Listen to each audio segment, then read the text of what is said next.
Selamat pagi bosku, jumpa kembali bersama saya Cecilia dari Pilar Mas Investindo Sekuritas. Touch your heart, touch your profit. Nah, seperti biasa kita akan mulai saja nih market review kita hari ini, Jumat 8 Oktober 2021 dengan episode Vitamin Up. Maka dari itu jangan kemana-mana ya bosku, tetap di channel Pilar Mas Investindo Sekuritas. Touch your heart, touch your profit. Pionir Sekuritas Channel di Indonesia.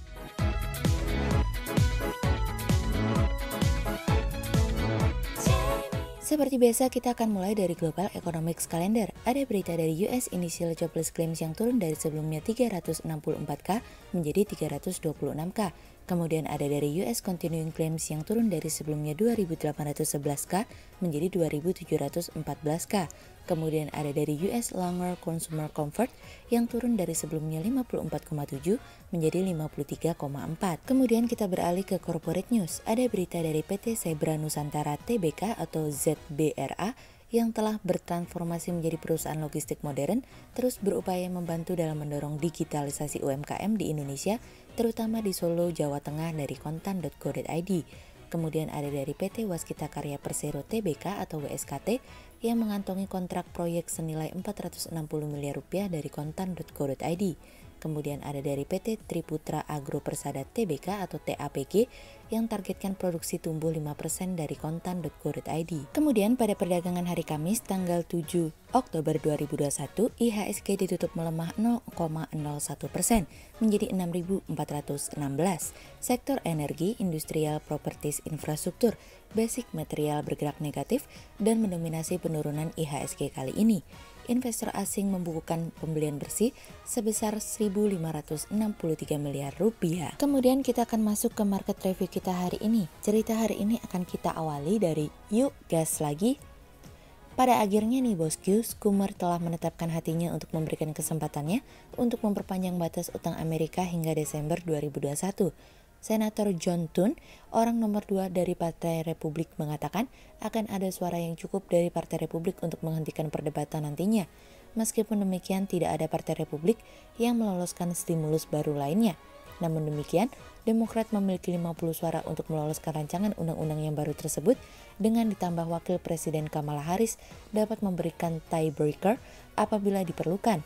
Saat ini banyak orang yang mulai menyadari bahwa tidak ada yang suka dengan situasi dan kondisi saat ini. Namun Partai Republik sendiri tidak suka berurusan dengan batas utang.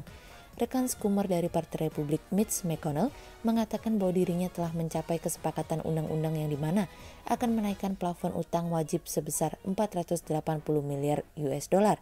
Jumlah tersebut memberikan keleluasaan bagi pemerintah untuk menjalankan kewajiban hingga 3 Desember mendatang. White House mengatakan bahwa Presiden Biden diharapkan dapat menandatangani rancangan undang-undang tersebut setelah disahkan oleh Senat dan DPR. Berita terkait dengan adanya kesepakatan penambahan utang kewajiban telah membuat pasar bergoyang. Rancangan undang-undang tersebut juga harus disahkan oleh DPR minggu depan, namun DPR dapat dipanggil untuk datang lebih awal dalam kurun waktu 72 jam. Namun hal ini bukanlah tanpa akhir nih bosku, karena saat ini setelah tanggal 3 Desember, pemerintah masih harus memutuskan akan bergerak kemana nantinya karena dana tahun fiskal secara reguler sudah hampir habis. Demokrat juga nanti pada saat pertemuan Desember mendatang akan mencoba untuk memasukkan kembali stimulus infrastruktur dan rencana kenaikan pajak besar-besaran pada saat pertemuan nanti. Stimulus infrastruktur masih menjadi andalan Biden dalam mendorong perekonomian dan mengakselerasi perekonomian untuk menjadi lebih cepat, kuat, dan tentunya memberikan pemulihan ekonomi yang berkelanjutan. Namun stimulus sebesar 4 triliun dolar membuat anggota parlemen masih terpecah belah, khususnya anggota yang memiliki pikiran moderat yang sangat mengkhawatirkan mengenai biaya keseluruhan. Dengan jatuh tempo 3 Desember dan akhir tahun ada kemungkinan semua akan dibahas dalam satu waktu. Rancangan undang-undang tersebut nantinya akan membahas mengenai pengeluaran garis atas untuk tahun fiskal 2022 yang dimana Partai Republik juga menginginkan anggaran untuk pertahanan mengalami kenaikan. McConnell sendiri menawarkan dan mendorong Demokrat untuk dapat menaikkan pagu utang pada bulan Desember namun dengan proses rekonsiliasi sehingga Demokrat dapat menaikkan pagu utang tanpa ada tekanan dari Republik. Namun Demokrat sendiri tidak ingin melakukan proses kesepakatan tanpa adanya Republik di dalamnya. Karena bagi Biden dirinya menginginkan gabungan keduanya untuk sepakat bukan hanya dari sisi Demokrat. Schumer sendiri menolak gagasan tersebut karena dirinya juga tidak ingin Demokrat mendapatkan keputusan tersebut hanya dari sisi Demokrat saja.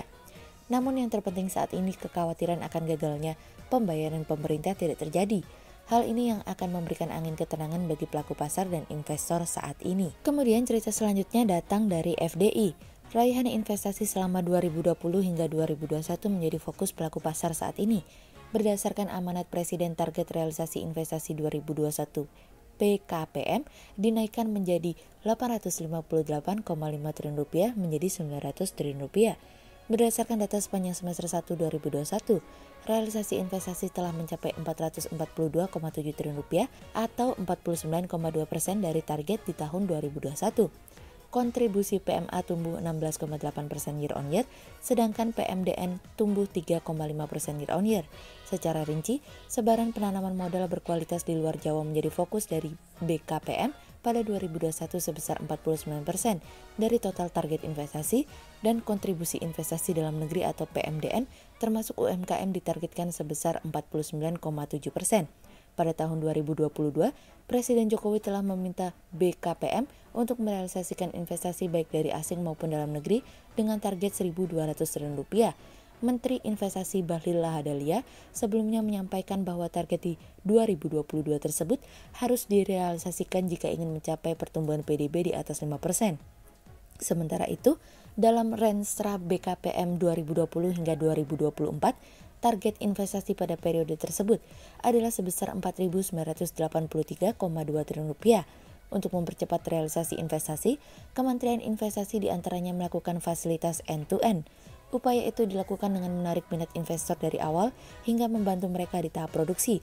Secara rinci, Kementerian Investasi menyampaikan 5 tahapan yang dilakukan pada fasilitas end-to-end ini, yaitu promosi, meyakinkan bahwa Indonesia ramah investasi, membantu layanan perizinan, membantu financial closing, memberikan layanan end-to-end kepada investor sampai realisasi investasi, dan membantu sampai tahap produksi.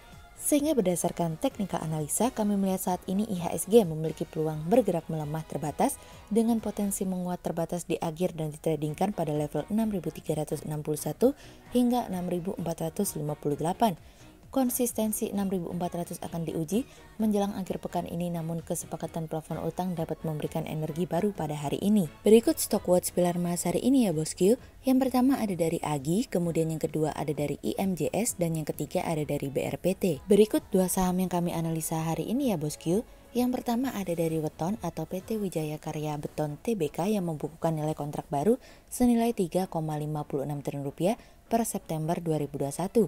Hingga bulan ke-9, perusahaan telah mendapatkan kontrak baru senilai 3,56 triliun rupiah per September 2021. Proyek baru yang didapatkan perseroan terdiri dari bidang infrastruktur 73,61%, properti 14,37%, energi 10,50%, serta lainnya dari industri dan pertambangan masing-masing 1,37% dan 0,15%.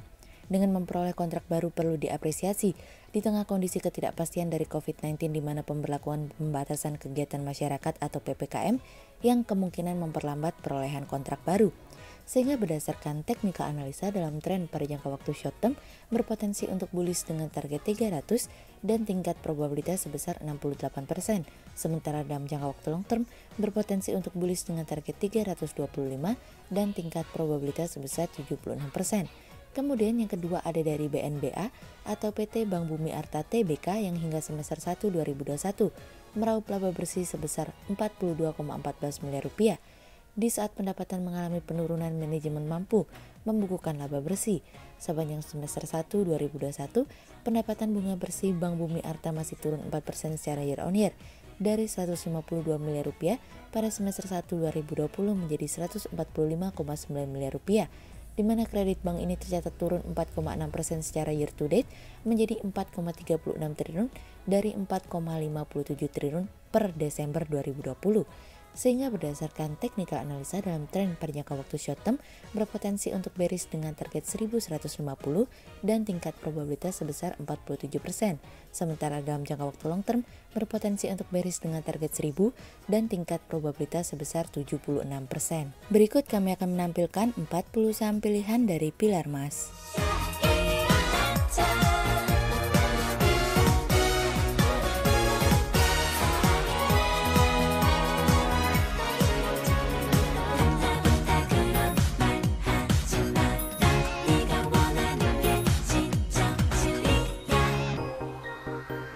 Sekian untuk review market kita kali ini ya bosku. Untuk info lengkapnya bosku bisa download PDF dengan klik link di bawah video ini atau bisa juga langsung akses ke website kami di www.pilarmas-investindo.co.id. Dan jangan lupa untuk selalu jaga kesehatan buat para bosku ya. Kita akan bertemu lagi besok pagi untuk market review yang berikutnya. Jadi jangan lupa like, subscribe, dan tonton terus channel Pilar Mas Investindo Sekuritas. Touch your heart, touch your profit. Pionir Sekuritas Channel di Indonesia.